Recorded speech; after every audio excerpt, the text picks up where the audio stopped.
What is up, Cowboys Nation? Boy, Mike Tag here with Kelly K9. We are live in the cave, man. The only thing I would say is before we get rolling, hit that like and subscribe because I always forget to say that. But, someone's trying to steal our thunder, Kelly, because the Cowboys Cave tailgate party, we set it long before the Micah Parsons, all of that drama. This was set, and Jerry Jones is trying to one-up us, trying to steal our limelight for this Cowboys Cave tailgate party. But it is live. We are going to be close to. I'm going in on Friday. Kelly's going in Friday a day early because we've got to get this party started. But how you feeling, Kelly? I'm feeling pretty good right now. I'd be feeling better if Foodie got pretty much blown out and curb stomped by Chicago.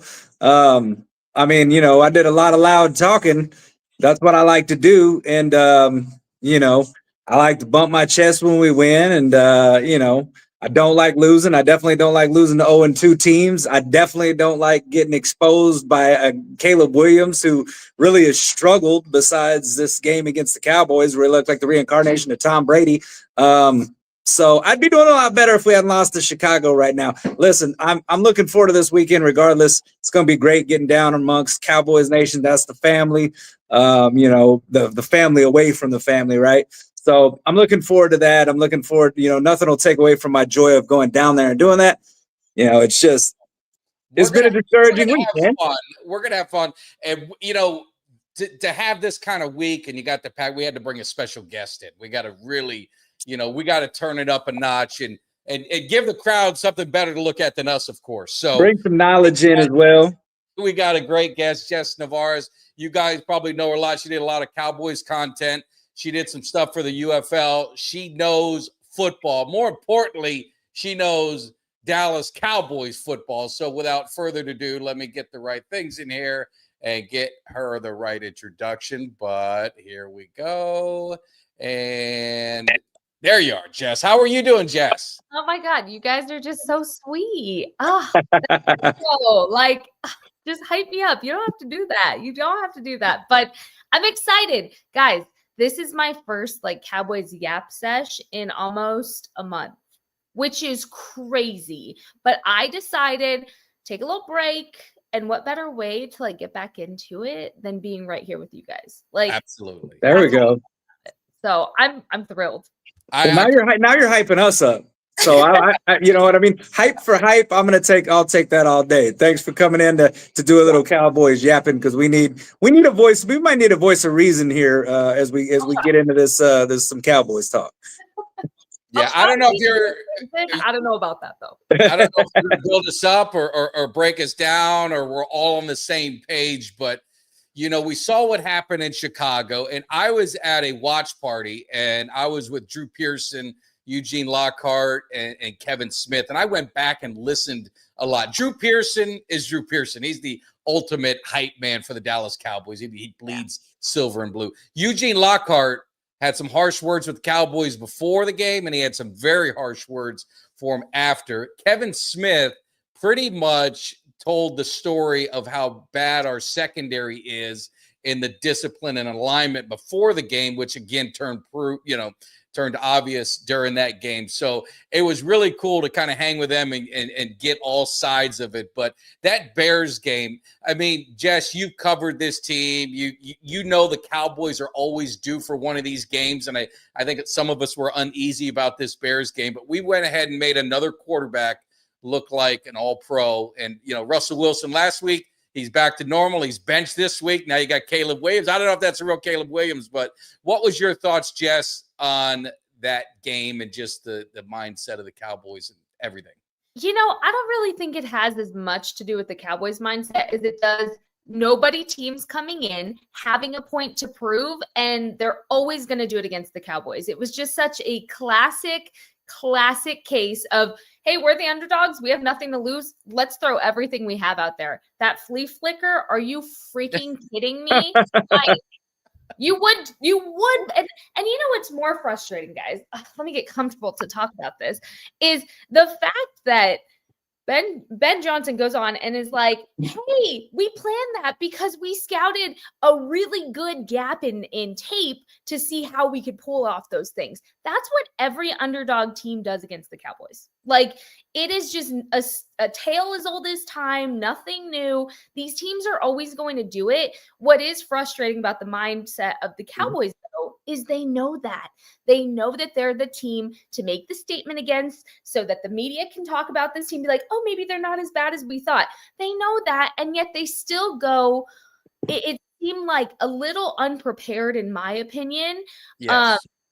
And I was really excited about the Eberflus hire, but I think what my biggest gripe is that he had a defensive scheme surrounded and kind of mapped for Micah Parsons' involvement, and he has yet to adjust out of that because he thought he had so many pieces that could fill in for that pass rush that your secondary wouldn't even be an issue because you're getting so much pressure up front.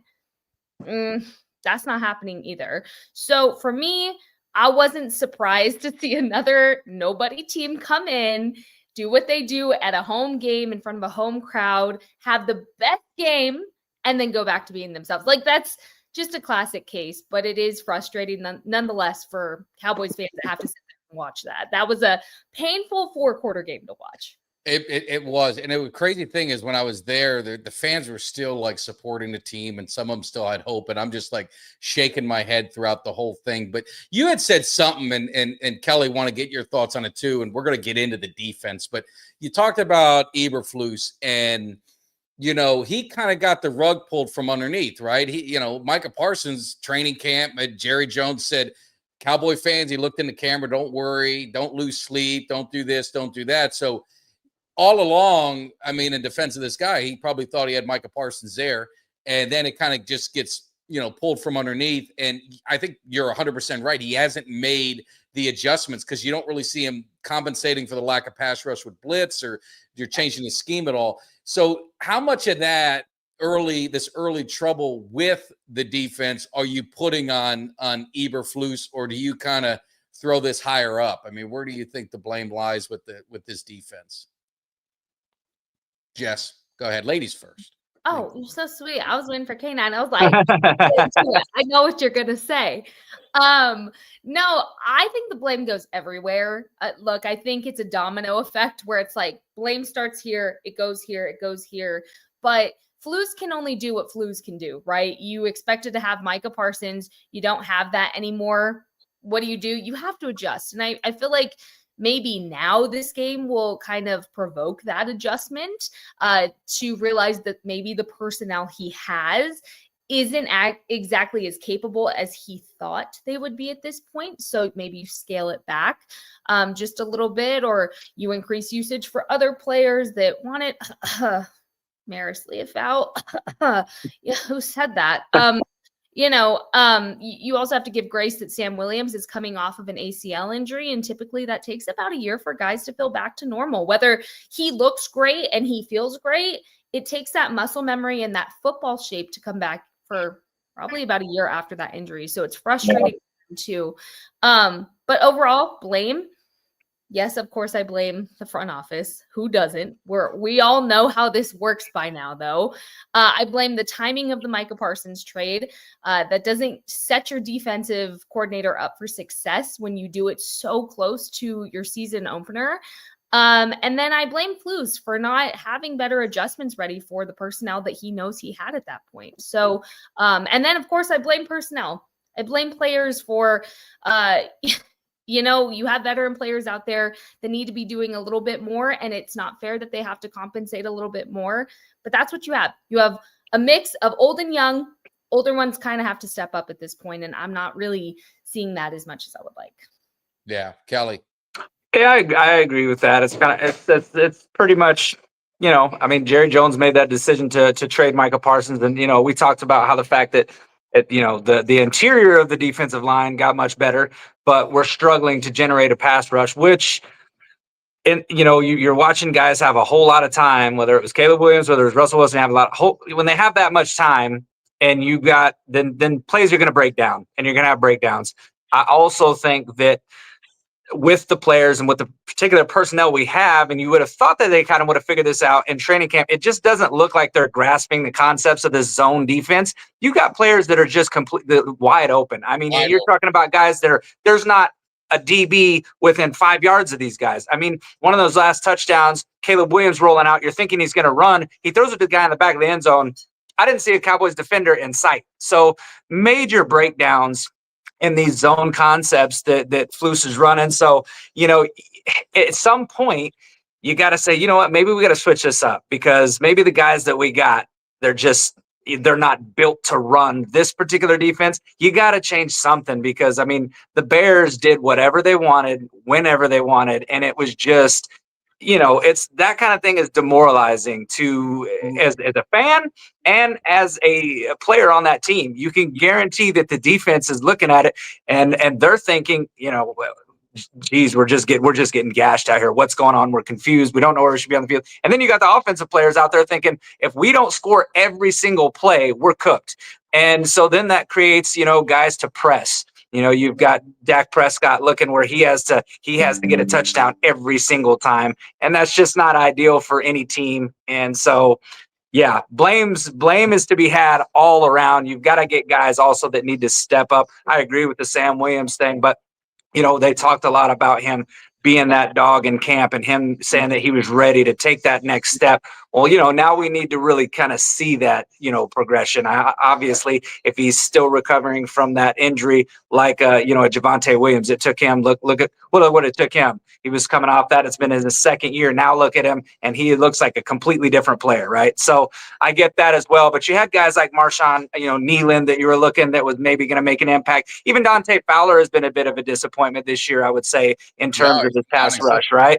I mean, a double-digit sack guy 2 years in a row, and this year, coming up pretty short, right? So who would have thought the best pass rush was going to come from the interior of the defensive line going into the beginning of the season? But that's kind of where we're at right now. So it's just it's a matter of Eberflus figuring out where the breakdowns are and how he can best fix it. And sometimes you got to do things that mask the weaknesses of your defense. We've seen it in the past. Some of those bend don't break defenses, and right now this is a break and bend defense. So we need to fix it and fix it quick. Yeah, and the funny thing is, I was telling Jess before, so I had a very long 2 days. I drove to see my daughter because I had to go to Georgia. So I went to have dinner with her, pivoted over to Savannah, and I drove back today, 7-hour drive. So listened to a lot of podcasts. And Brian brought us, I was listening to him, and he said something that just, it just floored me thinking about it, because I never would have imagined it. He goes, the teams are now double teaming our tackles, and they're just one-on-one with our ends. They have no respect for our ends, but our defensive tackles, they're double teaming Osa, Kenny Clark. I would have imagined before the season. You told me that, I would laugh. And I mean, that is some of the problem that they're seeing with this defense. But talking defense, Micah Parsons coming to town, Jerry Jones, video tribute that was asked about him. He's not going to do one. I don't think it's necessary. I was trying to think of a former player coming back with where you would do that, where there was a lot of anticipation and hype. And really, there hasn't been one. The only one I could say was past the prime was Emmitt Smith. Emmitt. And people loved Emmitt Smith. So they weren't going to boo Emmitt Smith. Emmitt Smith went there because he wanted to, have his career a little bit longer and rack up a few more yards. But you have Micah Parsons coming in as prime. How do you think the crowd is going to be? That's going to be the big question. Is he going to get a lot of love? Is it going to be kind of nothing? Is he going to get booed? And really, Micah Parsons, I mean, he wants this game bad, and listening to the interviews, it's going to be very interesting to see what happens. Again, on the podcast, listening to Broadus, he said what he would do is he would line up and hit Parsons, tight end hit him, fullback hit him, do counters and hit him. I mean, just take him totally out of his game and just try and punish him in a legal way, of course. Right. But I mean, Jess, how do you think this whole Parsons return to Dallas, how do you think it's going to play out with the crowd, and how do you think it's going to play out on the field? Here's the thing, guys, is I have a very different viewpoint of the Micah Parsons situation, and I stayed being on Micah's side of it throughout this entire thing because, one, I've had many conversations with Micah over the years that I was on the podcast and, reporting on the Cowboys. I had so many conversations with him, and it was football, yes, but also like life and just knowing him as a person. And yeah, somebody can lie and be like, oh, it's not about money for me. I believed him when he would say that. He said it for years, guys. All the times I've talked to him about it, that was the one thing he said is like, yeah, I'm not doing it for money. I just need to make sure like my mom's taken care of, my kids are taken care of, my kids' mom's taken care of. Like that was his biggest thing. But when I saw the back and forth through the media, to me, it was just cheap shots from the front office, from the Cowboys front office. It was like cheap shots, unnecessarily digging, and pushing Micah to a point of like, yeah, I don't want to be here. And I think people forget because it's Micah and how I feel like he has been spewed recently through Cowboys media. Like, guys, this is a job. Like, you really think if your boss at your day-to-day job was doing that in a very public way, you would want to be there still? No, of course not. Like, I sure as hell wouldn't. I would be like, no, man, get me out of here. I need a new job. But I feel very like indifferent about it now, but I also stay believing that this wasn't Micah's fault. And a lot of Cowboys fans have turned and been like, no, he should have just done this, blah, blah, blah. Okay, it's easy to say, but also like have the perspective of this is a person's livelihood who has a family, who has children he wants to take care of and set up for their future.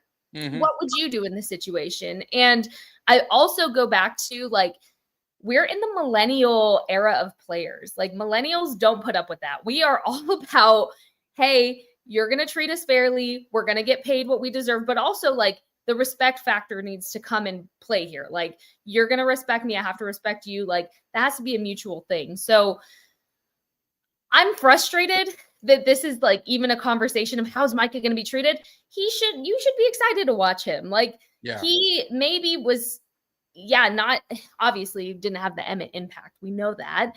But I still think the right thing would have been some kind of like, remember when Tony Romo came back for his first broadcast post-retirement, they had like the thank you, Tony, right there on the like the high rises in the end zones.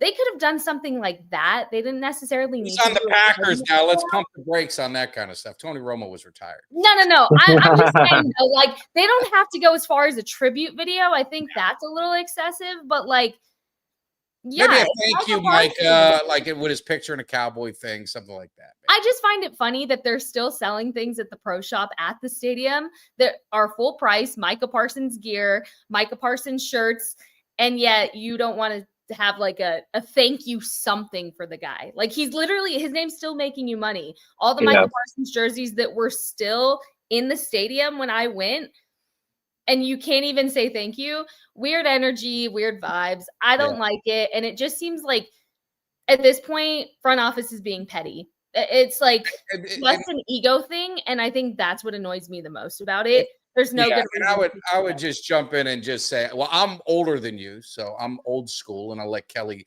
say. No, you're 21. Don't do that. I want the Cowboys, and I love Micah Parsons. Believe me, I think he's a great person. We've had his brother on the show. I mean, a great family. Just nothing personal. It's business. I want the Cowboys to absolutely annihilate him. Period. And after the game, shake hands. And that's good and move on. But it is going to it'll irritate the hell out of me if I watch him just sack Dak one time after another. It's going to infuriate me. 100%. I'm not saying I want him to have a good game. He should want to take him out, I want him to have a horrible game. I do. Obviously, but I'm just saying from the front office standpoint, the ego getting in the way still, even after the trade is done and over with. And Jerry had the opportunity to be like, like tribute video is really not necessary, but whatever. Instead, it's just like this rambling thing where it just gets more disrespectful for no reason. Like that's what I don't understand in all of this is I'm frustrated that it continues to be like a disrespect thing towards Micah when he's already gone. He's been gone for a month. We don't have to do it anymore. No, I'm not going to do a tribute video, period. Like that's all it needed to be. But do I want him to have a good game? No, of course I don't. I don't want to go through that. Of course not. Like you have a beat up O-line right now. He threw a jab at us. He threw a jab at us, Kelly. He threw a jab at us because he was limited in practice with a back. You know, he wants to rub our faces in it one more time. But Kelly, what do you think on the Parsons? You're going to be there. You're going to be in the stadium. I mean, what's your reaction going to be? I mean, so like, I'm not gonna like actively boo Micah Parsons when he comes. I don't think I'll actively do that because I don't really. But to me, it's like I just always have the mentality. I understand that he was traded. He didn't leave. He didn't choose to leave. He was traded. I understand that. And I do think that the front office was very petty about it. And I think it got very chippy that resulted in Micah Parsons in turn getting chippy, right? But when Micah Parsons left, and then just with a few of the things he said, it started to rub me wrong because, you know, he talked about the Green Bay having some of the best facilities. And like, man, they got a chain link fence at their practice facility. You can see the BP gas station. Don't tell me they got the best facilities. That's how you talk when you know your ex is watching your socials. You talking about your new girl. You're like, oh, my new girl is so beautiful and she's so pretty. And you know, she got some eyelashes that are going to fly off and she's wearing a wig, you know, all that stuff. Like that's how Michael Parsons is talking about Green Bay. I'm like, look, just say that you're happy to be there. You feel that you got a chance to win a Super Bowl, but don't start firing shots at the Cowboys and think that that's not going to aggravate some of the fans like me, because it does. I love the Cowboys. So if you're talking and throwing shots at the Cowboys and a little shade at the Cowboys, then obviously I'm going to feel a certain way about Michael Parsons from here on out, right? But once a player is not wearing the star on their helmet, to me, that player is just gone from existence for me. Like I don't think about Michael Parsons anymore. Like you know, he was when they just like disappear. If they're gone. They're gone into the multiverse. And so that's how I feel about Michael Parsons, right? I hope he has a bad game. I hope he don't ever win a Super Bowl. Like I don't really wish him ill will, but I don't wish him goodwill either. I don't wish him fortune. I hated it when DeMarcus Ware left the Cowboys and won a Super Bowl. I was actually happy. I'm not gonna lie. I was happy for DeMarcus Ware because DeMarcus Ware was there for a long time, kind of paid his dues, did a lot of things. So I was happy when I saw him. So I can't lie and say I wasn't. But I would not be happy if Michael Parsons won a Super Bowl this year. I would not be happy if he comes to AT&T Stadium and completely wrecks the Dallas Cowboys and sacks Dak Prescott, 3-4 times or something like that. But you can better believe that Michael Parsons is the kind of player that's coming to Dallas, back to AT&T Stadium with a chip on his shoulder, and is going to do his best to destroy whatever game plan that Shotty has set up for this offense. So it does make me nervous because I know the caliber of player that Micah is, and I'm not going to sit there and act like I don't. I know exactly the kind of player he is, and he's going to come to town with, one thing on his mind, and that is making Jerry Jones look at him and go, damn, why did I trade this guy? I should have went ahead and just paid him because we could have had that pass rush on our team. And, it's Kelly, let me ask you this. I usually try not to respond to Carl and Jess. Carl is our resident Eagle fan that just watches our show religiously. So we do Carl's a Cowboys fan then? He's an Eagles fan. We haven't figured it out. Kind of a Cowboys fan. We might as well. Kelly, religiously watching. Fan. He asked a question, and this is a damn good question, and I want you to answer it. Would you rather have the Eagles win the Super Bowl this year or the Green Bay Packers with Micah Parsons? The Green Bay Packers with Micah Parsons. I don't even have to think twice about it. Not even for 2 seconds. Listen, I tell you right now, I could have my worst enemy line up against the Philadelphia Eagles, and I would root for my worst enemy over the Philadelphia Eagles. I don't care who it is. I'm never going to want the Philadelphia Eagles to win a Super Bowl ever. I don't care who it is, what the circumstances are. I'm always on the other side. 1,000%. I'm 1,000%. Yes. Yeah. So it was a great question, though, by Carl. It was a good question. It was a good question. I never thought about it, but let's think about this. So you get Clowney, who's, he's been a solid NFL player, right? Probably hadn't lived up to the #1 overall pick way back in the day, but I mean, he's been good. And Deron Bland, you're getting back. So yeah. Could this help this defense? Now, listening to Shotty, I listened to the press conference on my long drive. And obviously, he said they were going to make some changes, do some tweaks, and do this and that.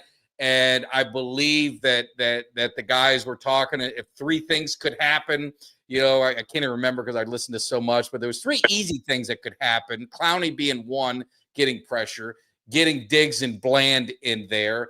Leafau was named, get him on the field more. Yeah. Do you think as this team comes back, because defense is where all the, a lot of these guys can come back, from injury before our CDs, which we'll get into.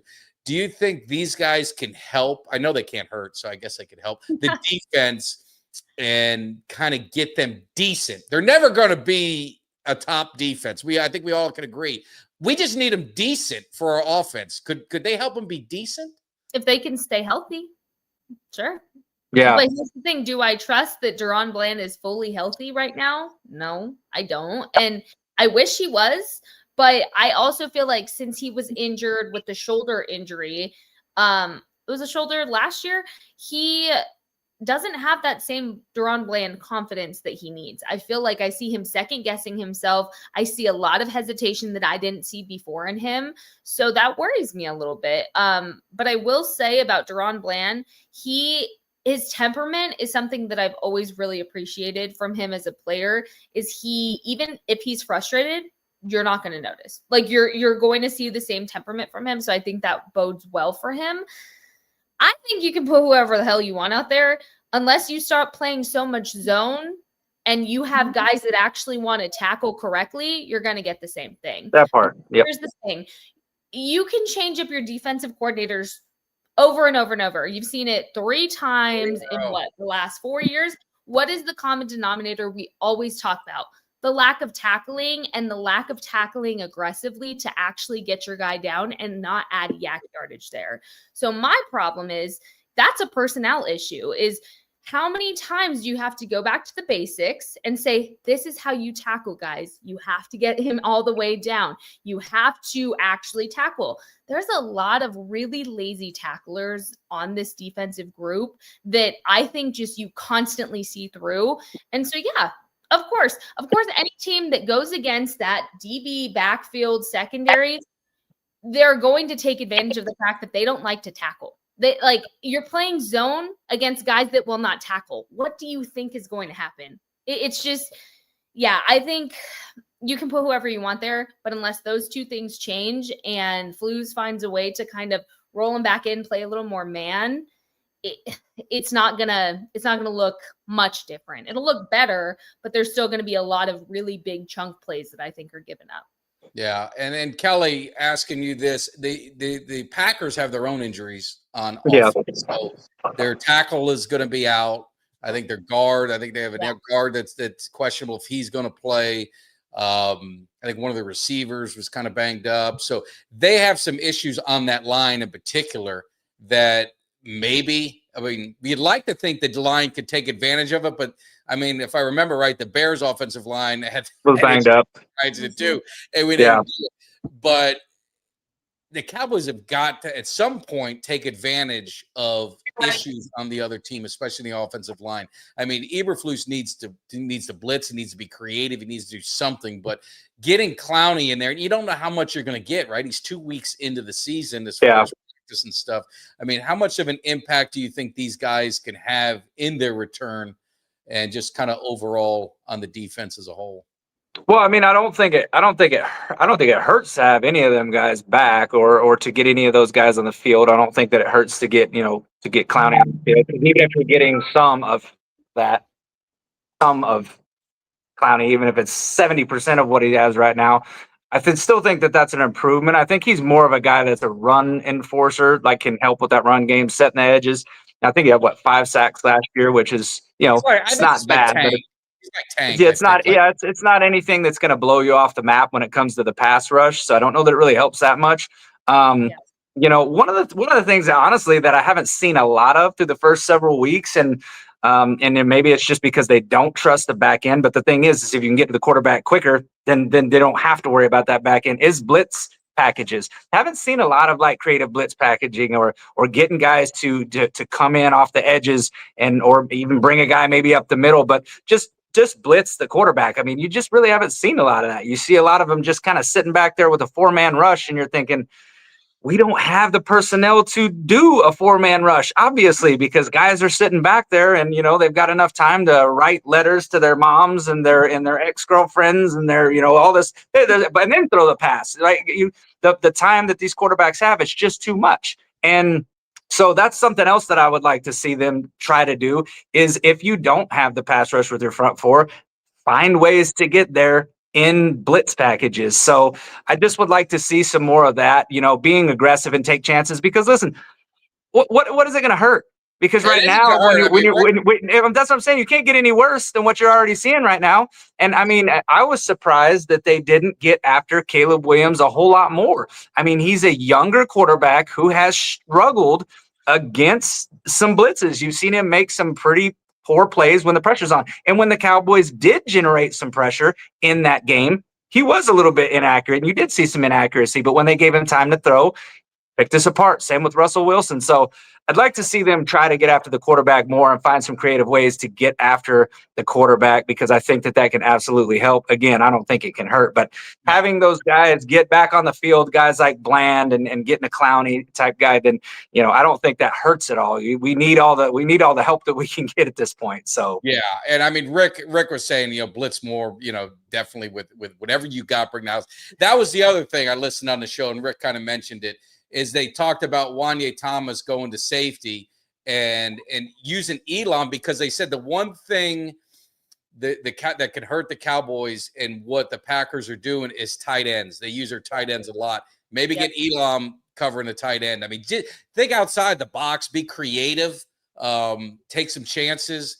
They're going to have to do something, because they're going to have to hold their own, because the offense got some injuries, and it doesn't bode well for Dak Prescott. You got Booker out, you got BB obviously out, CD out. So Jess, looking at the offense, what do you see, and how can the Cowboys, if they're going to pull off a major upset, the pressure's obviously on the offense. What could they do to be effective against Green Bay and their defense? Good defense they got. Yeah, I think if you want a little positivity here, is that your backup center is Brock Hoffman, who actually I was surprised didn't get the center position. I like it. Yes. And I personally thought they were going to have Cooper Beebe learn and sit behind him his first year. I didn't expect Cooper Beebe to get the starting position right away. Yeah. So you have a dog in Brock Hoffman at your center position who works well with Dak, who works well with the rest of the O-line. So I'm not worried about that. I think while Tyler Booker is out, you're going to get a TJ Bass who has made improvements over the last couple of years. He anchors his feet a little bit more, so he's not so sloppy and letting people dog him. But I will say he's going to be the more worrisome in that offensive line. But overall, you have veteran experience in there. So I'm not like freaking out about it. I'm really not too concerned about the offensive line. Now, the loss of not having CD out there, you're basically going to see what CD was going through last year, which was the double, triple coverage on George Pickens now, which is a little less open, which sucks because you wanted to see both George and CD on the field. The high ankle sprain concerns me for CD, that it's going to be an extended period of time. And then even after that, re-aggravating that injury. So if they can figure out a way to get this offensive rolling without him in the meantime, let him actually recover from this high ankle sprain, I think that bodes well more so for the December football era that you're going to have to go into, and that second half of your schedule that is very hard and you need CeeDee Lamb for.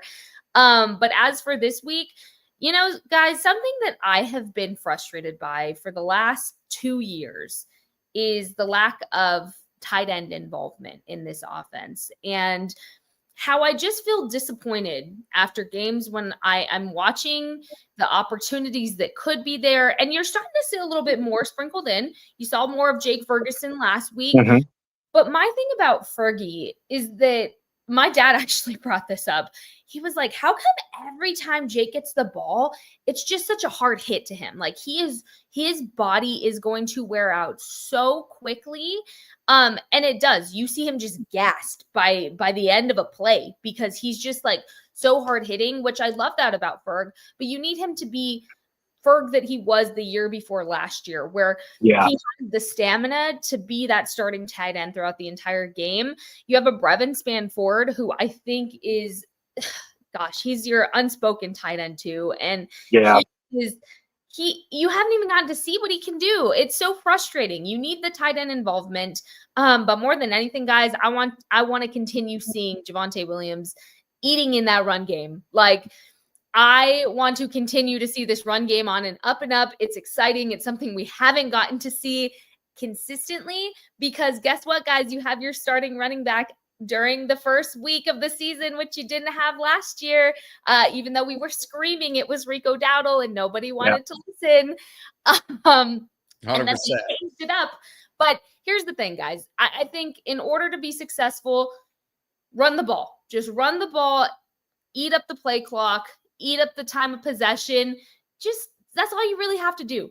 I will say, Javonte, hold on to the ball a little bit more. When I'm watching him run, he has this little elbow thing where he can kind of go out if he's getting shifty, and that can cause for a lot of fumbles and just punch down balls. So overall, I would like to see the ball security a little bit tighter from him, but I think he learned his lesson last week. So I think that I was torn because it was my guy from the U that stripped it. So I felt I was kind of like in a weird excited, but not. But yeah, it was a weird spot. But I agree with you on the tight end. Game. Like run game, and honestly, don't even leave it to pass the ball. Like, but the tight ends passing game as much as possible. Jess, you brought up the tight ends, and it was another thing that was talked about a lot in my long drive. Tight ends was talked about a lot, and they brought up Ferguson, and I can't remember if it was Jesse Holly who was talking about it, but they had said, obviously he had those concussions, and he said he felt he struggled with them, and he had some issues, and yes. Maybe there's something going on where he's got that concern a little bit because he doesn't get the yak anymore. Like he was a physical. He was he would look for contact, and it doesn't really seem like he has that edge right now. So I don't know if he gets that back or not. But like what I can say on that is it wasn't something I was too thrilled to talk about last year. But what I won't get into details because I just feel like that's not my place to say it. Yeah. But I will say that concussion impacted Ferg more than people think it did, and that's coming from a personal discussion that I had with him in the locker room. Yeah. And like a specific story that he told me to when he realized like, oh, this probably is not good. So I will say like, I gave him all that grace last year because I was like, guys, it's worse than you think it is. Like he banged his head really hard. So now what I'm wondering is if it's a lingering effect of that or if it's like the anxiety that it'll happen again. Yes. Because it was bad. So I will say like, that's not something I put out there. And again, I won't get into the story, but I can confirm like it was not good. And, that's one of those cases that you're just glad that it wasn't worse and he could actually come back to play as soon as he did. No, I felt better because I thought it was my Cavender girls that that might have distracted him. No, he's so. The one thing about Chico is like he comes from that competitive nature from his family, so it's like frustrating to him when he's not doing what he knows he can be doing. Because something about Jake is the yak yardage that he always was prided on. I mean, you had yak yardage Jake, who was one of the leaders in the NFL when he was cooking. Like, you want to see that again. But yeah, I mean, I feel like since that injury, it really he hasn't looked the same. But so Kelly, I'm with Jess. I want to see a dirty game. I want to see a physical game. Run the football, use the tight ends. I mean, what's your thoughts? Because I mean, obviously you want to use Pickens too, and I don't think they throw it down the field enough with Pickens and give him that opportunity to make that play because he's going to come up and get it 75% of the time, and probably the other 25% is just going to be no one's going to get it. But what's your thoughts on how can the Cowboys offense kind of attack Green Bay and give them a fighting chance? I mean, so I agree with running the ball. I mean, Javonte Williams, run the ball. I mean, against two of the best defensive lines in the NFL with the Eagles and the Giants in back-to-back weeks, you showed you were able to run the ball. Now you got another good defensive line here, but okay, think about in all the playoff games that we've had, or in some of our biggest games against some of the better offenses. What is the first thing that we talked about them doing, and we've seen it on tape? How do they neutralize Micah Parsons? They run right at him. Yeah. I mean, you think about it, the Niners game, they did that. The Green Bay game, they did that. Both Niners games, they did that. So the best way to neutralize a guy like Micah Parsons is run the ball right at him and then just keep running the ball right at him. We've talked about the fact that we don't want to see Dak throwing for 40, 50 times a game. And when you're down one of your star receivers, that's definitely not the recipe that you're going to want to see. You don't want to see Dak Prescott throwing 30 plus passes a game. Honestly, in this game, I'd like to see him under 30 passes in this game. I would like to see Javonte Williams getting the bulk of the carries, mix in some Miles Sanders here and there, but like, you need to run the ball. And if you can run the ball, then just keep doing it. Because, I mean, and even in the Bears game, you're sitting there and you're running the ball, you're averaging like 7.5 yards per carry. And, sometimes I think that,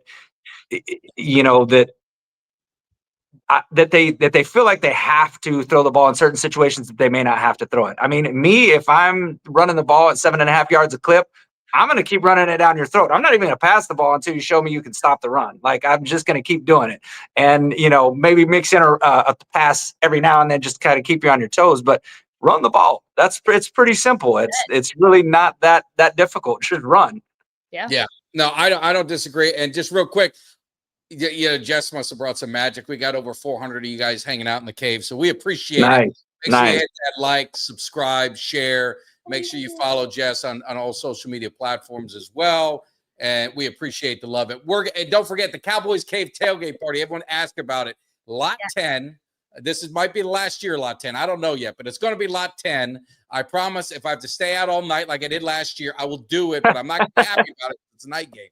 So we're going to figure it out. Hopefully it won't have to come to that, but we will be there. Everyone is invited. Like I said, anyone can go. I think Micah Parsons' brother, he said he's going to swing by, so we'll see if he's wearing a Cowboy jersey or a Packer jersey. We'll see what happens, but no, it'll be a lot of fun, and you could be a Packer fan and you're welcome. It's all love and food, drinks. We provide everything. We accept donations if you want, but it's not required. You guys come out there and man, we'll have a good time. So make sure you guys check it out. But going back to the game and looking at, again, the Packers seem to be our nemesis. And I always try and remind people, and Jess, your dad would agree with me, I'm sure. I already know what you're going to say. Yes, he would. Dominated the Packers. Ended every year for him. So we need to get back to that. But looking at Dak Prescott and the drops, they were showing like the stat line, he's I think ranked 4 with receivers dropping passes. I mean, they need all hands on deck.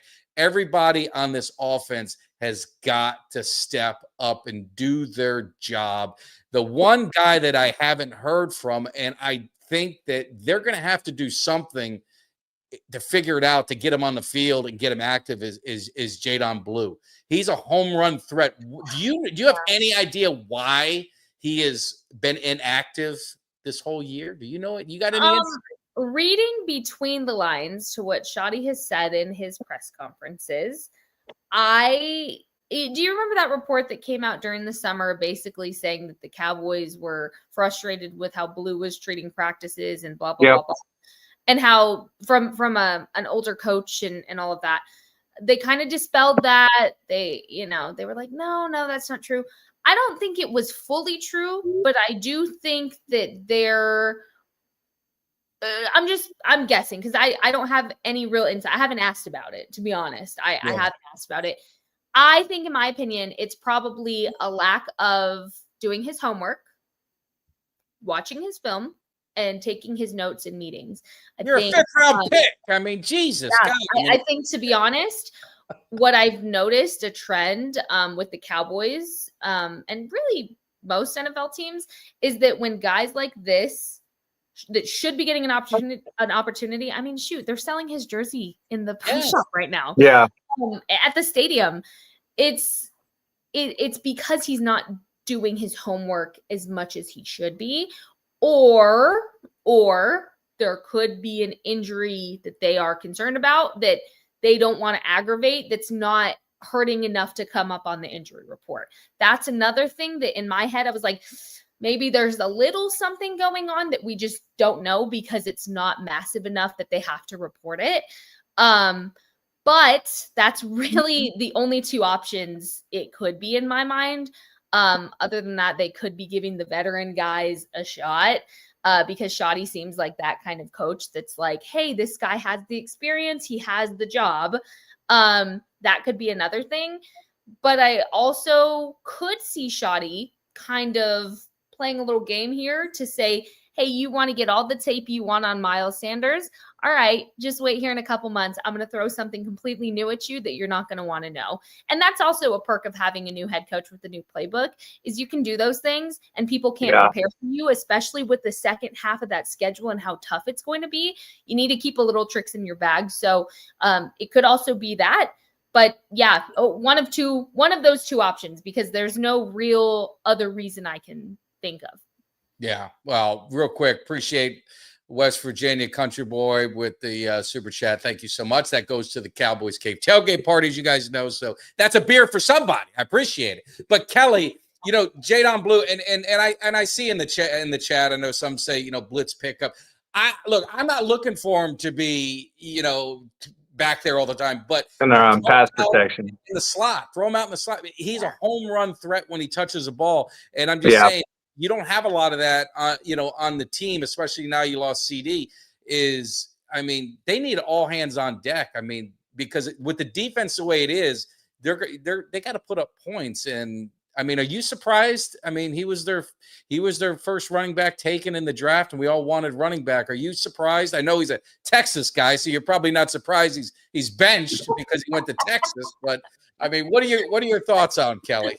Yeah, we don't want to get into talking no Longhorns now. He's a Cowboy, so I got to kind of jump on and I got to forgive him for his past transgressions. But so I look, I'm with you. It's a head scratcher, right? Because granted, going into the season, we did talk a lot about, the running backs and talked about can they be what we want them to be? Can Javonte Williams be a true running back one? I think that gives them the luxury of maybe if they think they need to bring Blue along a little bit slower, because you have had the resurgence of Javonte Williams, and he has been very, very good. And let's face it, if not for that fumble, he busts off. That's a pretty long run right there that he busts off to start the game. He gets you down into the red zone. If you don't give up that fumble, that's a scoring opportunity for you right off the bat. So, Javonte Williams has shown some big play capability, and it seems like he's one of them guys that's got that good mixture of getting you that power and that speed. And if you continue to feed him, he's a guy that can do good things for you. So I think the fact that you've got him and you've got Miles Sanders has shown that he's had some pretty good plays as well. Had a touchdown, the week before against the Giants. So, he's had some good plays as well. So I think that maybe that gives this staff the luxury of maybe bringing a guy like Blue along a little bit slower if it is a practice situation, or if it is him not getting on and learning that playbook, maybe whatever it may be.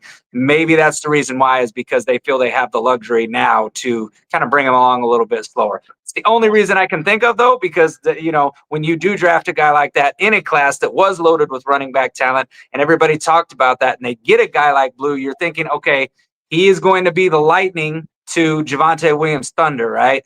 And right now we're just, we're not seeing that. We don't have that here. And it's got to be, unfortunately, right now it's Miles Sanders. But listen, Miles Sanders hasn't done that bad of a job, so I can't say anything negative there. But it would be nice to have that extra weapon, because, when you got a guy like CeeDee Lamb go down, you need more weapons. And so the more the better. So it is a little bit puzzling to see him still not brought up here on this starting roster and to keep being a healthy scratch week in and week out. I also think, too, as Cowboys fans, we got spoiled with the 1-2 punch approach from running backs, to where you kind of forget that that's not the norm, to where the use of Miles Sanders is actually okay. And you have Javonte Williams being your workhorse. Like, that's okay. Mm-hmm.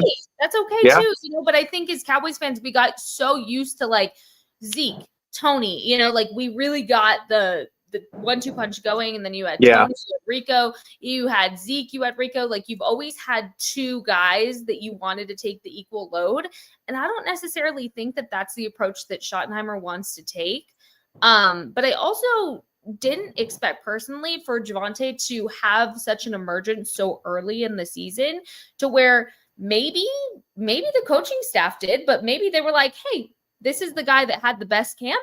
He's earned it. Let's give him the workload. Let's see what he does. And if not, next man up. And I don't think they're put in the position to have to do that. And they're okay. And they're happy, as they should be, with what their run game has been. Yeah. Well, I can tell you, as a Miami fan, I watched what Javonte did to my Hurricanes at North Carolina. I know what he had in him. Now, he had the injury that slowed him down, but I saw he's capable of. Now, I know, Jess, you're up in the air, and hopefully I don't cover you with this, but just trying to entice you, because you're like, I don't know if I want to go to the Packers game. I don't know. You know, the tailgate, right? Cuts is our chef.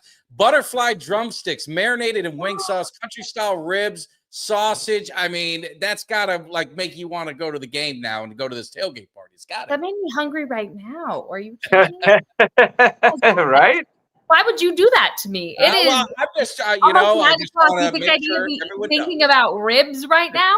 I'm so hungry for ribs now. Yes, it is up in the air if I'm going to the game. We'll see. But if I do, I will see you guys there. I will. Well, what is your record? Before we agree to anything, is there a record? What's your record? Games? Or you got a winning record? Or we, if it makes you feel better, when I was reporting for Pro Football Network, I had a little bit of a losing record to the games I would go cover. Okay. As a fan, sitting in the season tickets, in the season ticket seats of my dad's, pretty good record. It's only when my dad, and actually lately it's been when my brother comes that they lose. So he's not coming to this game. We're good. All is well. But for me, I don't have a horrible record. Let's not jinx it. I've seen my fair share, though, of ups and downs, heartbreaks, and all the things in between the time sitting in those seats for the last however many years. Yeah. Well, it was funny because people were talking about like the craziest game, which was more crazier.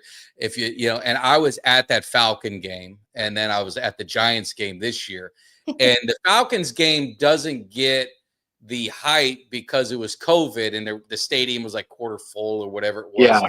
To me, that game was the wildest game. And I went with my daughter. It was her first Cowboys game that she got to go to. And, she was just a younger teenager. And I'm just so aggravated by the game. And I kept saying, there's no way they're coming back. It's over. And she goes, Dad, I think they're going to win. And I think they got this. And I said, they need this to happen, this to happen, this to happen, an onside kick. And I said, it's never going to happen. And it did. And she just never let me hear the end of it from the end of the game plan. I told you so. I told you they would. To me, that was the wildest game. I don't know if you were at that one, Jess, but that was. I don't know. I don't think I went to any games in 2020. I think the wildest game I've been to, oh God, was it the 2016 Giants game? The Tony Romo leading down. Where he hit Witten at the end? Yes. Yes. That was so fun. Like, that was one of my favorite games ever. And the Giants one, because you were at the Giants one this year. Yeah, I went to the Giants. That was another good one. There was a Giants fan sitting in front of me. Man was crying at the end of the game. I was like, man, I'm sorry. Like, I was in me too. I get it, but you don't have a Brandon Aubrey like we do. I yeah. Let me ask you, because Kelly and I talked about. I was at the game obviously too, and I had Giants fans to the left, I had a Cowboy fan in front of me, and when they scored, there was 25 seconds, whatever left, and the person in front of me said, "Oh, we lost." I said, "I'm telling you, 3 timeouts, 25 seconds." I said, "We're going to take it to overtime." I said, "I don't know if we're going to win, but we're going to get it to overtime." And, certainly they did. It was a wild game. I was disappointed because obviously I thought we should have stomped a mud hole in them. But as a fan, it was a great game to watch. I know Kelly was relaxed. He was in the pool. I mean, he didn't have no stress. I saw his post-game video. You weren't worried about it at all, Kelly. I was at the by the end of the game, I was so drunk that I didn't know what the hell was happening. I was like, you know what? We're either going to win this game and I'm going to celebrate or we're going to lose this game and I'm going to try to forget about it. One of the two. Like, I had a little bit too much to drink and I was like, it was the roller coaster of emotions. I'm like, I'm down. I did that pregame. I did the postgame video that I did, that I'm celebrating the win or whatever. And I watched it back and I was like, man, my speech was kind of slurring a little bit. I was like, definitely till I had wait till it was one too many drinks, but it was a good game. I always like games like that though. Like I think my personal favorite that went to was year before last, the Detroit Lions game. Yes. You get Jimmy Johnson. Jimmy Johnson goes into the Ring of Honor. Yes. I took my nephew. It was his first ever Cowboys game. We watched that game. And then the way that it ended, reports ineligible and all that. Just that whole game was pretty crazy because you think you won it, and then you think you lost it, then you won it again. It's like it was just a wild game. So that was probably one of my favorites. I should have called you because I had a Lions fan in front of me who was so weirdly disrespectful because at the time I was reporting, I wasn't approved to be in the press box. So I was like, okay, I can't miss this Jimmy Johnson thing. Like I gotta be there. So I'm here like doing my own thing, taking my notes. I'm like not bothering anybody. Went with the ex-boyfriend at the time and I was like, hey, like, tell me if I'm missing anything. Like I'm writing an article as I'm sitting there. I'm not like bothering anybody. And this Lions fan in front of me heard me talking and kept turning around and like trying to start a fight. I was like, sir, I'm not playing this game. Like I'm working right now. First of all, like this article has to be done by the end of the game. Like don't play with me right now. This is the first and only time I've had to call security on this guy. Wow. Like, oh wow, never had to do that at a game. And since the stadium opened, my dad's had season tickets. I've never had to get security involved.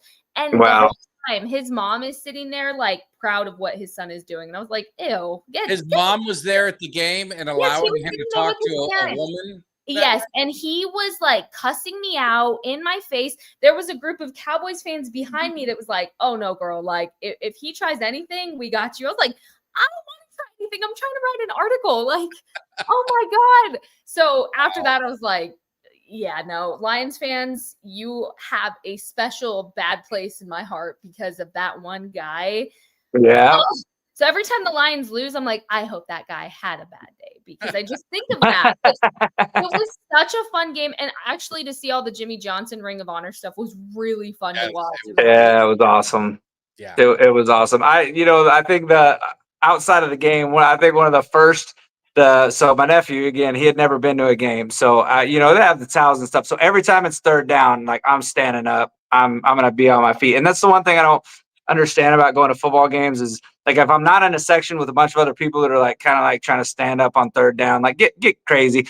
There was a lady that was right behind us and we're sitting in some higher seats up there. They're not, 50-yard lines. They're up there a little ways. This lady tells me though, she says down in front. And I heard it at first. And I'm like, no, she did not just say that. And then I was like, she probably wasn't talking to me. Maybe she wasn't talking. And then I'm standing up again on another play and I hear her say it again, but this time a little bit louder. And I turn around, I see her, the lady, because she's making eye contact with me at this time. I looked at her, I remember. So I said, listen, I paid the same money for these seats as you did. If you want to see the game, stand your ass up. And everybody in the section was just like, yeah, let's go. Like, I mean, like, don't tell me to sit down. Like, I paid for these. You're supposed to stand up and get loud and crazy in these big moments. It's third down. Don't be sitting on your ass. Get up, stand up. Like, I mean, I don't care if you want to stay sitting, but don't tell me to sit down. So yeah, I told her, and my nephew looks at me and I told him, I said, from now on, we're just going to stand. I said, when the Cowboys are on offense, we're going to stand up. When it's third down on defense, we're going to stand up. We're going to say, we're going to piss this lady off. We're standing up now pretty much the whole game. So don't tell me to sit down during a game. My dad had very specific rules to allow me to go to games when I first started going because he's diehard. Like him and my brother, diehard fans, always have been. And the etiquette of okay, we're going to stand up on third down. We're going to cheer. We're going to do this. This is when you stand up. This is when you're loud. Like, that's what people do at games. That's crazy. Supposed to. Yeah, you're supposed to. That's what I said. And I mean, everybody else in this whole section was like, proud. Yeah, they're like, let's get up, let's get crazy, let's get loud. She was the only one worried about it, and down in front. And I'm like, no. After that, though, everybody started standing up after that. So I kind of take credit for firing up my section. So I'm just gonna say, I'll take credit for that. But that's like the Cowboys Stadium it's different. Like it's when I go to Miami, Florida State, Miami, Florida, any big like the Notre Dame, you stay in the whole game. Like you don't sit down. There's like you don't Yeah. sit halftime. It's the same thing when you go to a Tech game. There's not much sitting down at those when I go to a Texas Tech game. Everybody's standing up. You're gonna stand up the whole game. So You don't want to watch. I mean, I've just never been to a game where I felt like I couldn't stand up. To me, I'm like anxious. I'm like pacing in my seat, like, oh, what's going on? It's normal. I will say though, my one gripe with Cowboys fans is like, y'all, can we not cheer when the offense has I know. the ball? yeah. I was telling my mom this last time. I said there needs to be like a video before the game that's like, hey everyone, this is how you watch a football game. You shut up when the offense is on the field and Right. you do that when the defense is on the field. I'm like, oh, you're not helping your own team when you're there screaming. Like it's so mad every game. I know it shouldn't annoy me, but it does every time. So like that's my only gripe. But I still love you guys, and I get why you're excited. Like it's exciting to be at a game, but I'm like, be excited when the defense is on the field. Like let Dak do his thing. Let Dak cook, please. Mm-hmm. Yep. Well, I mean, I don't think these people are like when they're doing this. It's like they're telling you like, hey, shh, keep it down. Keep it down. Yeah. They're letting you know. Oh So my Jess, goodness. do you follow college or just pros? I was just curious. Yeah, no, I gotta be honest, guys.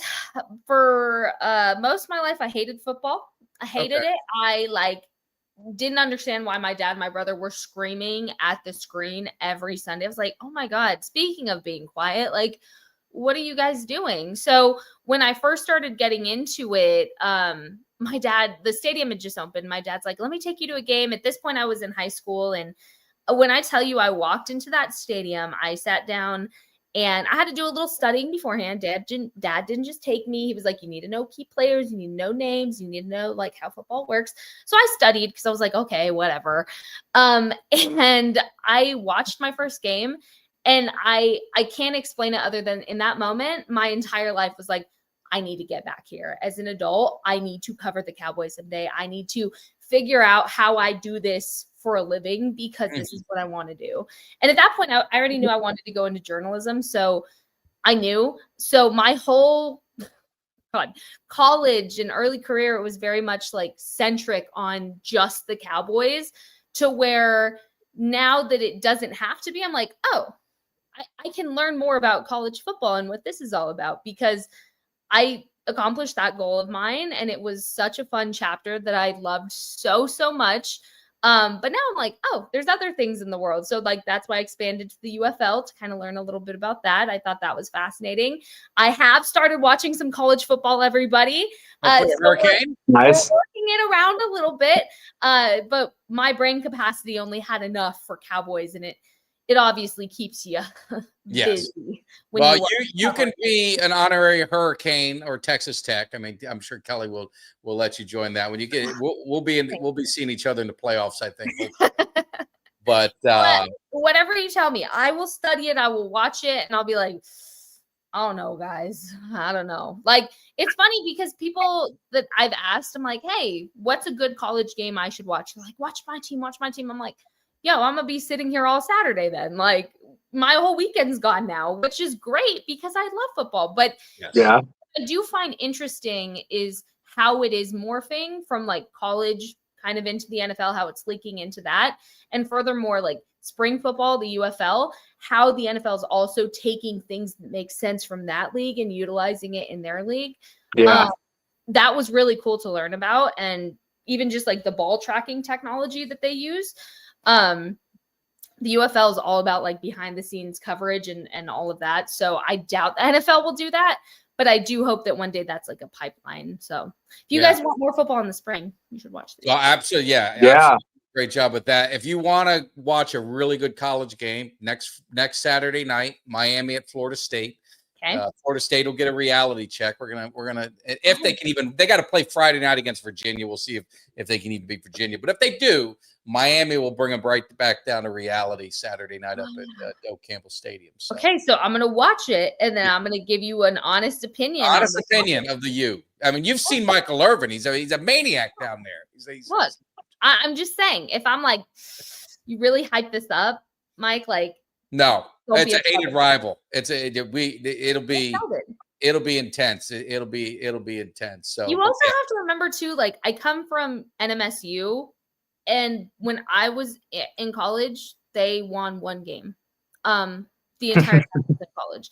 So it wasn't very much like hype. College football, until I moved over here to Dallas, I was like, oh my God, you guys do all this for like high school football? Imagine what a college football game looks like.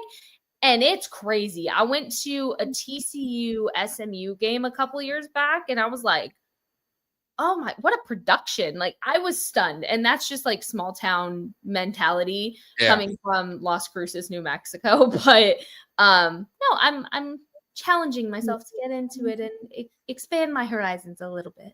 Yes. Well, I love college football. Not as much as my Cowboys, but I love them. I'll be at Miami's playing SMU, and you know, the gods just love me, and they said, well, we're gonna make sure Cowboys are home. So I got a Saturday against SMU Miami. I'll be watching that, and then Monday night Dallas and Arizona. So I got a nice long weekend in Dallas watching my teams. Ooh, man, that's good. Well, I mean, I'm just gonna say that, Mike, not to take anything away from the Hurricanes, but I think Texas Tech has got one of the coolest traditions ever. I mean, you've got the masked rider, the matador, running out on the field with the horse, the mask, the cape, the guns. Like, I mean, that's pretty cool. Then the kickoff, we're throwing tortillas in the air. I mean, it's one of the best traditions in college football. You're tossing. We throw tortillas in the air, and then so you gotta cut a hole out of the middle of the tortilla so it makes it more aerodynamic, and then you chunk them in the air after kickoff. And then the Big 12 changed it and said that you can only do that twice a game, so we can only do it after a couple of big plays. Otherwise, they get mad and it's a 15-yard penalty. But during the kickoff, tortillas go flying like nothing you've ever seen. There's 60,000 people all chunking tortillas in the air, so it's a pretty cool tradition. I'm just saying. I don't know, Mike. He's kind of selling me on this. No, I mean, I can't. Tortillas and horses. Yeah. I mean, I'm telling you, it's super cool. And I got the smoke and the guys running out of the tunnel, and it's invented awesome. the smoke. Let's say Miami invented the smoke entrance. Let's just Okay. Well, I'm just saying, like you can invent the wheel, and then some people can improve upon the wheel. I'm just gonna say. Go watch we did it with fire extinguishers, and then during Miami, Florida State, our Sebastian the Ibis, our mascot, took the fire extinguisher and shot the horse in the ass with it, and he ran out with the Florida State mascot on it, ended up flying off, and it was beautiful. Okay, y'all are. Then he got banned. He got suspended for that. Yeah, I would imagine so. Y'all are really hyping me up for this, though. Like, oh, it's great. It's awesome. But wrapping it up, and we've got 530 people in here now. So see, we're getting even a bigger crowd because they know it's time for predictions, and they want to figure out what our thoughts are on this game. And Jess, you being the guest, we're gonna start with you. So good. Let her start off here. Predictions in there, and probably not a lot of positive for the Cowboys. I understand, but go ahead, Jess. What do you think? How's this play out? Realistically, or like what I hope? No, what do you think? How do you think this is going to? They're two different things. I'm the same way. Okay, so I'm not going to give a score prediction because I will say every time I did that, when I've done it, it jinxes the Cowboys. You don't want to do that. No, yeah, I won't do that for you guys. And plus, like, I just won't do it. Okay, I will say, I predict that the run game will continue to be utilized, like we talked about. I do think you see more of the Kevontae Turpin involvement that you saw at the last home game before he got that stinger.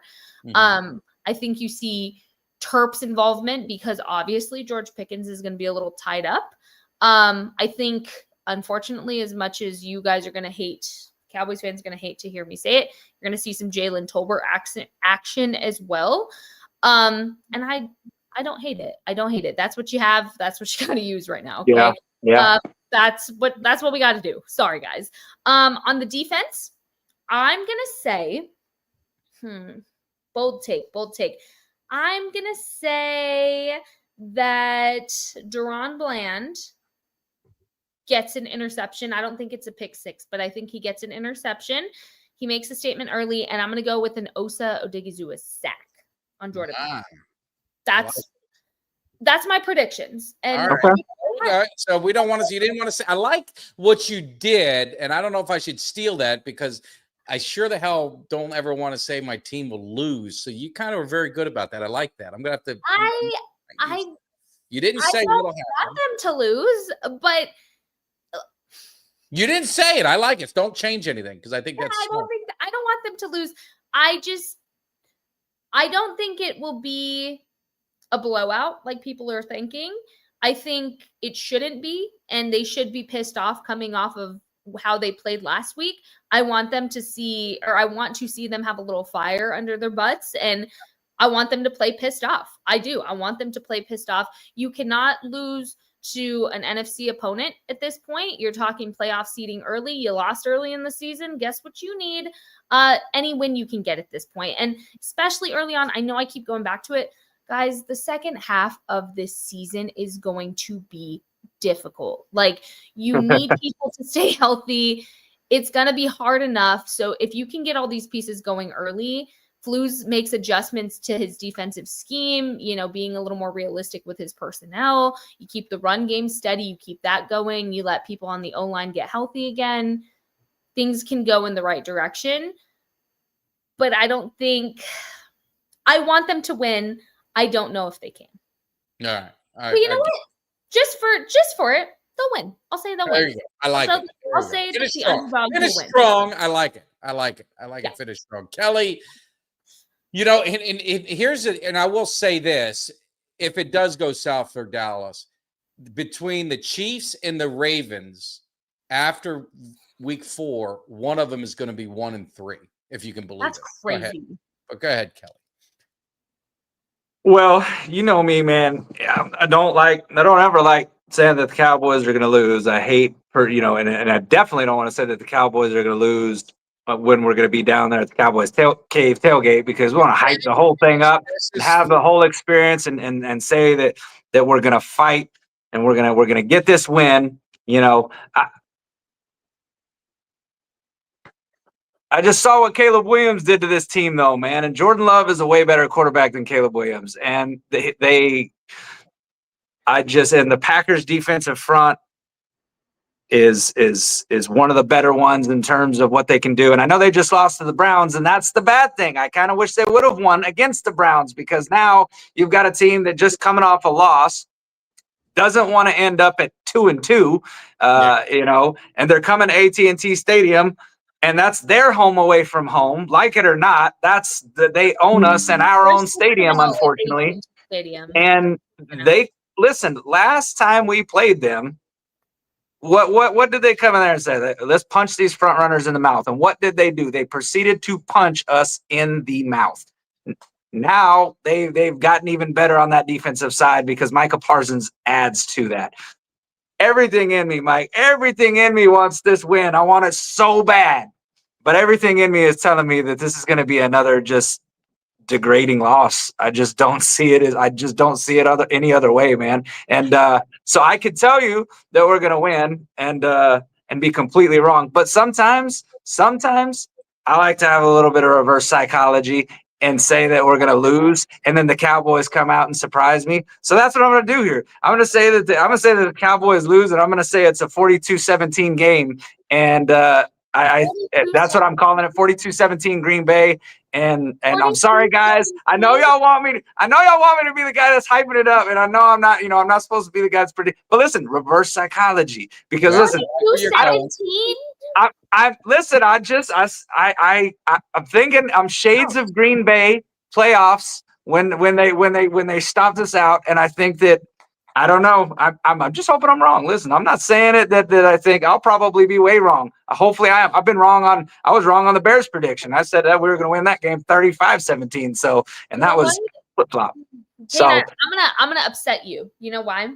Why? I'm gonna tell you why you need to change your prediction. All right. Playoff game.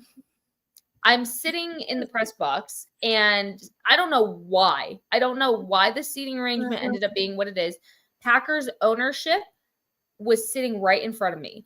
And I was like on the side of the press box. They were sitting a row in front of me. The game's going on, and we all remember what happened. It was like, oh, this is controllable, this is containable, and then it wasn't, right? The Packers ownership group that was sitting right there in front of me was laughing laughing. It was like second quarter and they're already like laughing. They're like, yeah, this is done. We should just go at this point. They were cheering so loud. Mind you, you're in a working press box. When you're in a working press box, you can't cheer, you can't yell, you have to be quiet. You can react, be like, ooh, that looked like it hurt. You have to kind of whisper, you have to kind of just be chill. You're not supposed to be a fan, you're not supposed to yell in there. Oh no. When Aaron Jones takes it all the way down the field, they are yelling so loud and cheering so freaking loud. Like the guy in the PA in the press box comes on. It's like, hey, I just want to remind you guys, this is a working press box. You guys need to be quiet a little bit. They didn't care. They didn't care. They were like laughing and joking, teasing their way to the elevator to go back down to the locker room. I've never seen that in any press box I've ever been in. So I just want to upset you because I want you to want them to win just that much more, because that's just what's ingrained in my head when I think of the Packers going back to AT&T Stadium.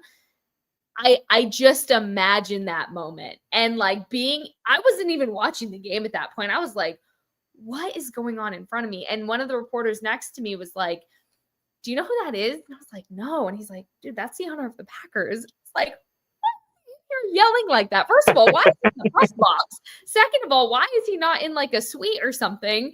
It was crazy. So I just want to upset you a little more to manifest that the Cowboys win this game. Well, I will say this, that I love to be wrong, and nobody can be more wrong than me. I've made many bold predictions that have turned out to just absolute flop. And you know, I mean, I think, what did I say? Deuce Vaughn was going to have 1,000 all-purpose yards in his rookie season, and he had maybe 75 yards. You know, I said he's going to have 1,000 all-purpose yards. I couldn't have been more wrong.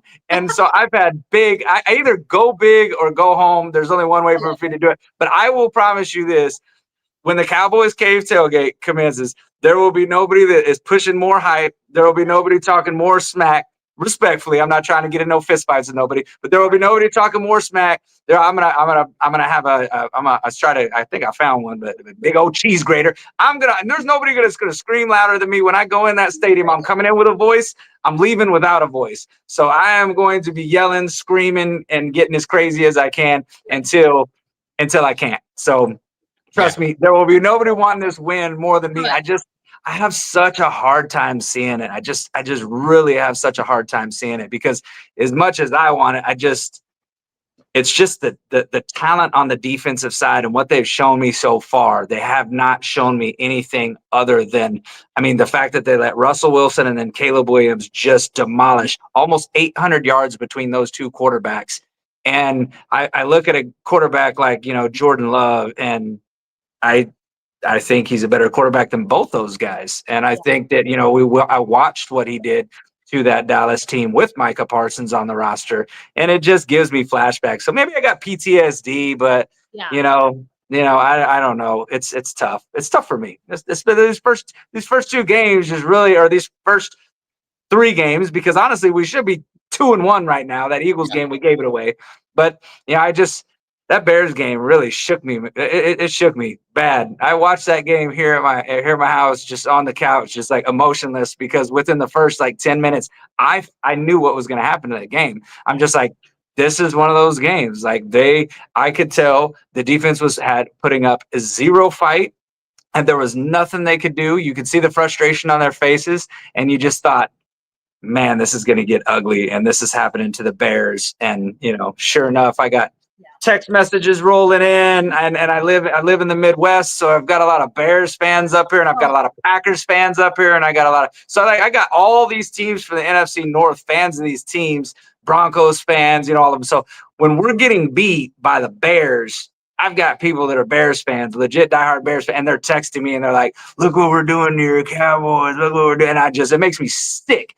And I know just as many Green Bay fans. I got a couple of Green Bay fans that are from Lubbock, Texas, that are coming to the tailgate, that are going to be there. And they've been texting me all week. They're like, "Man, I can't believe you invited us to crash your tailgate, because it's going to be ugly what we do to you." Get on. I'm just like, man, what did I do here, man? What did I do? So I hope. But I hope we so win. Cowboys-esque to lose like that to the Bears and then beat the Packers. That's It would. It really would. It really So would. Cowboys-esque, like so on brand. And like to me, that's just how I see it playing out because it would happen that way. Like you lose to the teams that have nothing to lose, and then you build up the fight to beat these teams that are coming in here to prove something to you. To me personally, I think your biggest flex in this is that, yeah, you had the advantage of going up against Micah Parsons for 4 years. You know where his weaknesses lie. You know how to get him tired because you watched it at practice every day. You know where exactly to attack. I think they have the upper hand against Micah more than any other team will in this league. And yes, Micah is an elite pass rusher. Like we know all this, but the Cowboys know how to defend it because they did it every day at practice for years. And your frontline guys, your interior line guys, your exterior line guys, they all had to deal with him in meeting rooms. They know the kind of stuff he was talking about and doing and training, how he was training outside of the football facility. They know what he's doing. They know what he's about. And yeah, so ultimately, I think, yes, Micah obviously makes the Packers better. But if your offense can keep up, get ahead early, I think you're good. I think the Cowboys did themselves a disservice by getting behind early with the Bears and got themselves in a hole. All right, I'll tell you what. So that didn't. You are a journalist, but you could be a salesman. You could be a closer. I'm gonna go back. I'm gonna flip it. Forget the reverse psychology. I'm gonna think about the fact that the defensive players over here and all these players on the Cowboys have heard the shots that Micah Parsons has been making about him. They're the jilted ex that's about to show up with a Brad Pitt on their arm, right? And they're gonna take it out. They're gonna beat the Packers 27-24 on a late fourth quarter field goal. Brandon Aubrey steals the win. 27-24 Cowboys. Beautiful. Yeah, look at that. And I thought I'm a salesman. And She closed me. I bought the car and I bought all the add-on warranties with it. I got it. I added a little bow on top and everything for you. That's right. Clean, you got me. Your gas tank is filled up. You got me. I'm in. I'm all in. And I would say this is, I'm in the Cowboys cave and I look around and I'm looking at Haley, I'm looking at Emmett, I'm looking at Randy White and Walt Garrison, all these generations. And the one thing, they all had a lot of pride. And these guys, if they've got any pride, any care, they cannot come out and just get their ass whooped. I just can't see it happening. I'm not saying they're going to win or whatever, whatever happens. I'm going to be like Jess. I'm going to not give a prediction today, but I think the Cowboys are going to surprise people. May not win, might win, but I think the defense is going to play inspired just from what I'm hearing and what I'm seeing. But I think more importantly, I think the Cowboys are going to be able to take advantage of some of the Packer injuries on their offensive line for this defense really to go after them. And I'm hoping they stay in attack mode. But I like Javonte Williams. I like the tight end matchups that we have against their defense. It's going to have to be an ugly win. It's not going to be a shoot. If it's a shootout, if it's going back and forth, we're going to run out and they're going to run us out of the stadium. It's going to have to be a down and dirty game. But I think Kelly, we might be in for a good time. Good time. We got a guest. We got a guest. We got a surprise guest. I was getting love eyes. This is Toby. I was getting love eyes. He's like, how dare you not pay attention to me, Mom? I know. Yeah, you got to show him some love. I feel like he's picking the Cowboys. He's a Cowboys fan, I'm sure. What's your pick? Well, he's not the Cowboys dog. He's more like the chill, I don't like when you're yelling at the TV dog. My Cowboys dog, he's over there locked up because he's a little crazy. His name is Wit. So if you can imagine, because he bulldozes all over everything since he was nice. So his name is Wit. So Toby and Wit, my kids. Wit's over there picking the Cowboys. So we all seem to like the Cowboys. I mean, they got to get one back after losing to the Bears. They got to get back to 2-2. Then they got obviously the Jets and the Panthers. We don't look too far ahead. Just do a final few things because now we're getting close to 600 people in here. October 5th, we've got our Cowboys watch party again, Boyd Farm. at Levon, Texas. And Ed Too Tall Jones is going to be there. Ed Too Tall Jones, Eugene Lockhart, Kevin Smith are going to be in the house. We had a phenomenal time, last week. It was, even though they lost, but the setup is beautiful. They did giveaways. The players just sit at the table and just talk football with everyone. It's not like they're hiding. Drew Pearson was sitting at a table, just people coming up, talking football. It was a great interaction to really mingle with some Cowboys legends. So Boyd Farm, just got you guys check it out next week, and they'll be there 2 weeks in a row because I got 2 road games. So other than that, Jess, you were one of our favorite guests. You were so much fun. You got Toby there. Is that Toby? He's there. He's all happy. Toby. Yep. So tell everyone again where they can follow you and keep track of all what you got going. Yeah. So I'm currently not really doing much, unfortunately, but that could change soon. I'm not gonna say when or where or what just yet. But no, I am in the process of working some stuff up. So you can follow me, Instagram, Twitter, X, whatever you call it, at Jess Nevarez _. And yeah, I love talking with you guys. I just got to say, so I started doing Cowboys content just for fun forever ago. And I loved your guys' tweets so much. And then I remember there's milestone moments in the creator space that you hit. And 2 of mine are when you guys followed me back. I was like, I made it. I made it big. Oh my God. I remember being like, this is crazy. And I'm not even just saying that because you guys have created such a fun space for Cowboys fans. And I admire everything you guys do. And I love watching you guys grow and thrive and have this community that you have. And this tailgate's going to be so much fun. And it's going to be a good time. Everything you guys do to put fans together, we need each other. We have to stick together because it can get a little rough. But I appreciate everything you guys do. So thank you. I wanted to. We didn't get a chance. We didn't get a chance. Kelly and I have a thing because you said everyone loves us, but really they don't. I do. And we, with you being a guest, I just saved one of my tweets. There's certain things that offend me, and where people can really get to my heart. You could talk about almost everything, but when you called me old ass acting as if he's part of the team, laugh my ass off. That was one of my angry tweets. So we do angry tweets. I had some idiot name. We get some haters. I call them angry admirers. Because they're always under all of our tweets.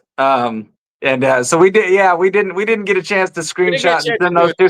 But I will say one that has a little NSFW for this. It's got some language, but a guy, and I remember it pretty much verbatim because I actually retweeted it and told him, I said, man, that's a lot of aggression right there. But he said, because I was talking about the Eagles and I said something about the Cowboys, and then I posted my Cowboys video, and he said, check the scoreboard, you hillbilly redneck pussy. I was like, wow, damn, you called me a hillbilly and a redneck. That's a double negative, I feel like. But so we get some of the worst tweets. I laugh at them though, because sticks and stones, that whole thing. But some of the tweets that me and him get sent at us. I've been called the Temu Vanilla Ice. That's one of my favorites. It's all kinds of stuff that they call me a hillbilly, a redneck. Trailer trash. There's a lot of good ones, but it's what happens though when you're kind of in that space, and it's it's 90% Eagles fans that do that.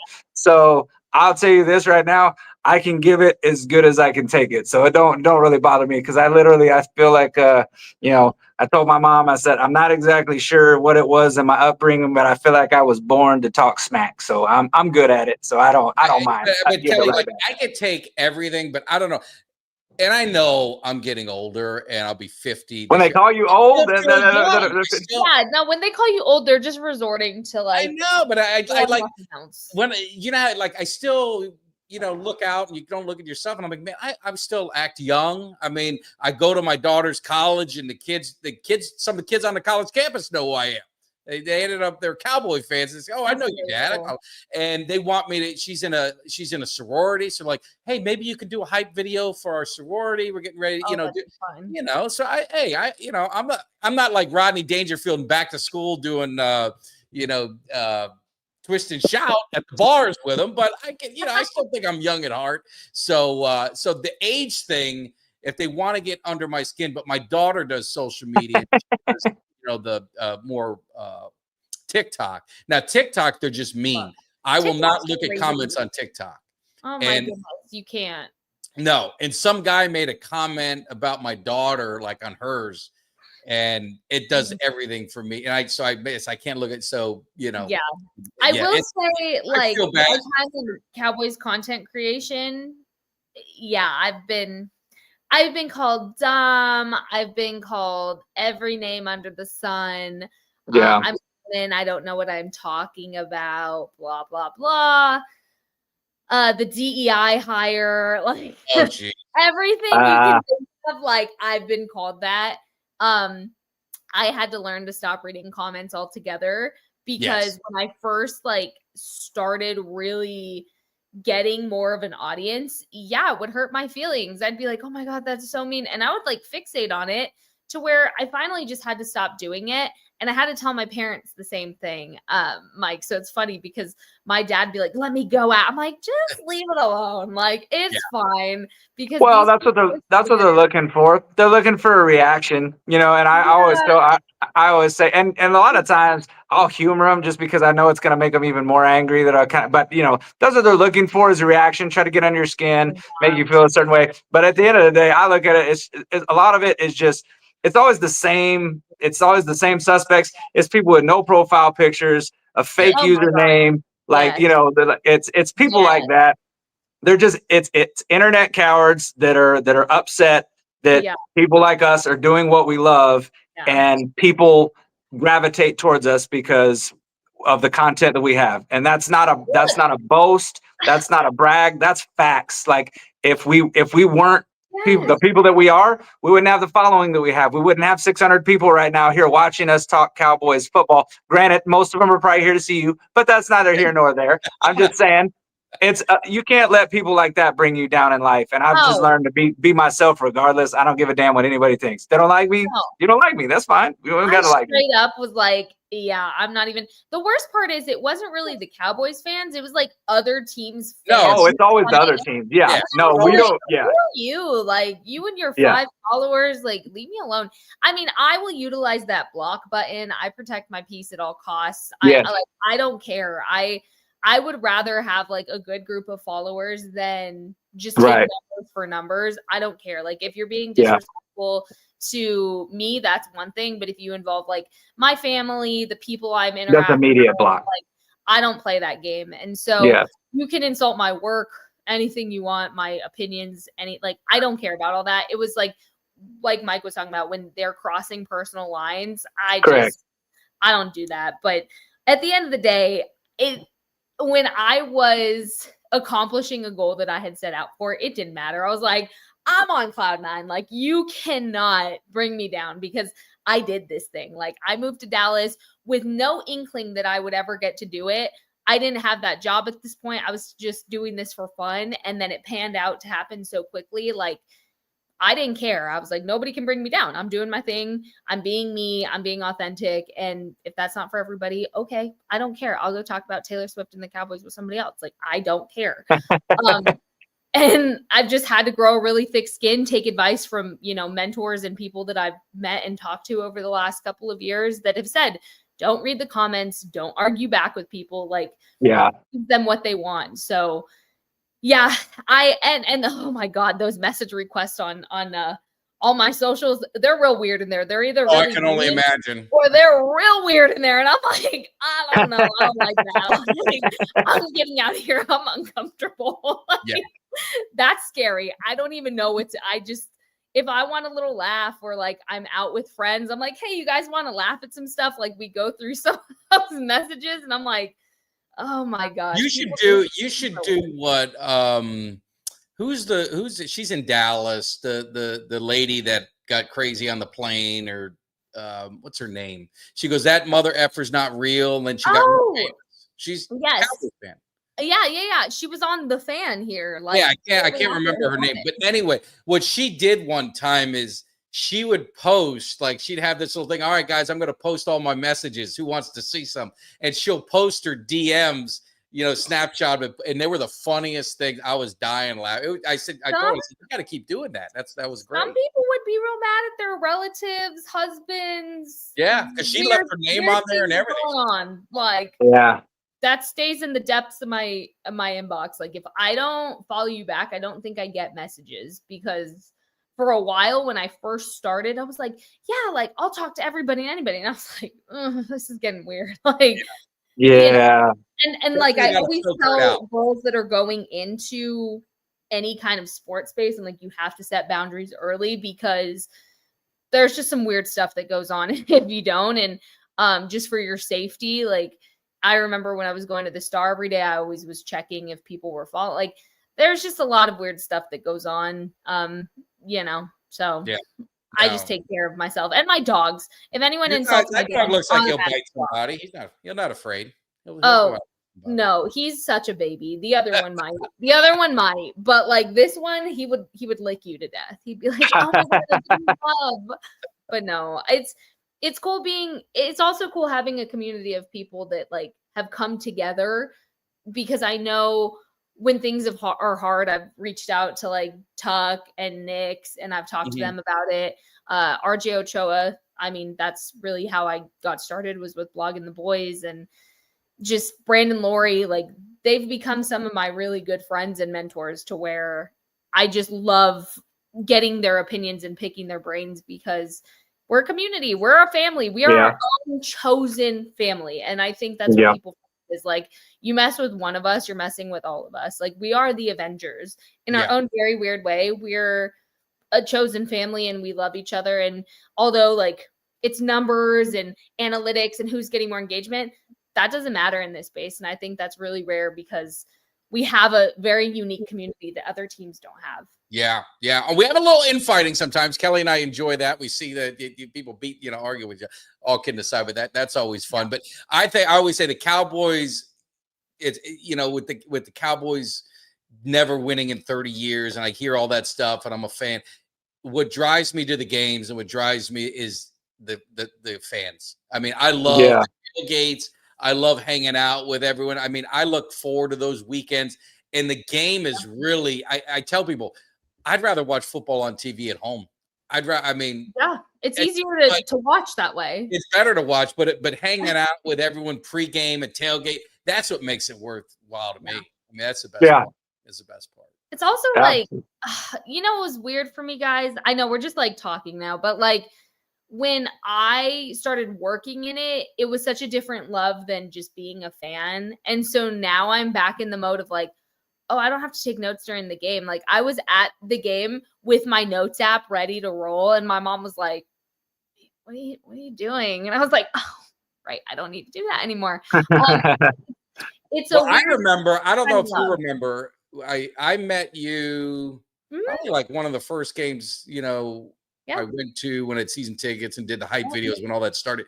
And you were so self-conscious of everything. I just remember like a beer, and we're going to take a picture, group pictures. Like, wait. I gotta move this beer. I can't, you were so worried about your image. Hired at that point. I was like, I can't screw this up, guys. Like, that's smart. That anxiety so much. That first year that I was on there, I was like, you're not gonna catch me doing anything. Like, I did. I was like, everyone hide your beers, please. Thank you. Like, so nervous about it. And then, you learn as you go through, like, what's acceptable, what's not. And, you get in and you get familiar and you learn the ropes, right? But it was a lot of learning lessons and a lot of, like, learning how to not be seen as a fan, because that's really looked down upon in the area. I didn't know that because I was known as a fan. Like, I started on blogging the boys. Like, obviously I was a fan. So I had to really switch hats. It was like, okay, unbiased journalist, pretend this is not the Cowboys. And that's how I had to watch games. It was like, you're just watching a team. You're not watching the Cowboys. You're just watching a team. So then now I'm like, Mom, how do I watch this? I was sitting there at the game with her and I was like, Mom, I don't know how to like have fun. Like, You probably wish you could watch it as a reporter now. You don't want to watch as a fan, be heartbroken. I legitimately was like, oh, I miss the press box mac and cheese right now. Like, what is going on? It's two different loves. And I had this conversation on social media the other day with somebody who was like, you're taking notes during game. That's not even fun. And I'm like, it was fun for me, but they're two different loves. Like I always tell people that want to go in this industry, you have to not be a fan. You have to just really learn to see things unbiasedly, because my opinions from 5-6 years ago have changed so much to like what they are now, because I was like really emotional fan. Like I'm crying. Dak Prescott breaks his ankle. I'm bawling my eyes out. Like I'm freaking out for him. I'm crying for the season. Like I'm straight up crying in my dad's living room, And then now it's like somebody gets hurt. I'm like, oh, that's horrible. It's part of the game. What's going to happen now? It's just two different kind of perspectives. So people don't always like that though. People don't always like the non-emotional take where I'm like, let's tone it down, guys. But I love it. It's been fun. Now you do a great job. You do a great job. I agree. In the cave, and definitely have to do it again. And hopefully, if you make the trip this weekend, we'll see you at the Cowboys Cave tailgate party. And like I told everybody, I have. I'm just to say. I mean, I know we're having good food there. I can split it. It's my favorite. I got a double meat Whataburger coming because of that Texas Tech Utah game. I'll split it right down the middle. That. You can have half of that. I love Whataburger. Every time I come to Texas, it's a must have, and I got somebody bringing me SoCal. Have it by you. That is a shame. It is a shame. I cry about it sometimes when it's one of my favorite guilty pleasures. I just don't know how good that would be. Like I don't know how satisfying that would be for you like a day later. I'm only getting half of it. Yeah, you're probably right. I'm saying that now, but I would probably change my mind once I actually take the first bite. I'd be like, you know what? I know what I said, but the butterfly drumsticks are over there. You might get one. And anyone that says In-N-Out Burger is better than Whataburger does not know what they're talking about. That's what I'm talking about. Let's go. I gotta mark that tape and play that back for somebody. Yes, we do. Yes, we do. Yes, play it back, but put it on a loop, Mike. Put it on a loop. Okay. Yeah, it's true. I'm speaking the truth here, guys. I wouldn't lie. Yes. I'm gonna try. I haven't had either one of them, so I'm gonna try it this weekend. I had Whataburger. Mike, I didn't realize you hadn't tried it yet. You tell me if this counts. So we went to the Texas A&M Miami game. We drove down from Dallas. My wife and I were going to the Cowboys game against the Bengals.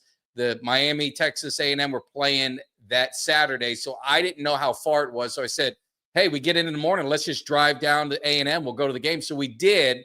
Went to the game. It was a night game. Drove all the way back to Dallas. So it was 3 a.m. and there was a Whataburger that was open. And I said, man, we hadn't eaten. So we went there. We got in the drive-thru. It was about an hour through this drive-thru. A lady was puking outside of her car window right in front of us. So by the time the clubs get out.